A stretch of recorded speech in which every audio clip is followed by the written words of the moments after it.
40. In an examination, a student scores 6 marks for every correct answer and loses 2 marks for every wrong answer.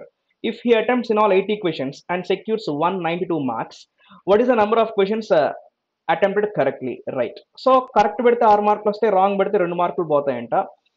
మొత్తం 80 questions answer చేశాడు, 192 marks వచ్చినాయి. అయితే ఎన్ని correct పెట్టాడని చెప్పి question అడుగుతున్నారు. Okay, మొత్తం 80 క్వశ్చన్స్ కరెక్ట్ పెడితే ఎన్ని మార్క్స్ వచ్చి ఉంటాయంటే 80 ఇంటూ 6 దట్ ఈస్ 480. ఇన్ని మార్క్స్ రావాలి, కానీ ఎన్ని వచ్చాయి? 192 వచ్చాయి. ఎన్ని రాలేదు?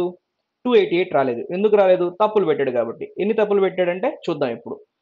రైట్, ఇన్ని మార్క్స్ రాలేదు ఎందుకంటే తప్పులు పెట్టాడు కాబట్టి. ఒక క్వశ్చన్ తప్పు పెడితే ఎన్ని మార్క్స్ పోతాయి చూద్దాం. రావాల్సిన 6 మార్కులు రావు, నెగిటివ్ మార్కింగ్ కూడా పోతుంది. అంటే మొత్తం ఎన్ని మార్క్స్ పోతాయి? 8 మార్క్స్ పోతాయి. ఒక క్వశ్చన్ రాంగ్ పెడితే 8 మార్క్స్ పోతాయి. So by 8. Now it is going to be 8 3 times 24, 48 ఉంటుంది 6 టైమ్స్. అంటే మొత్తం 36 క్వశ్చన్స్ రాంగ్ పెట్టాడు అవుట్ ఆఫ్ 80. 80లో 36 రాంగ్ అంటే ఎన్ని కరెక్ట్ పెట్టాడు అంటే 44 కరెక్ట్ పెట్టాడు.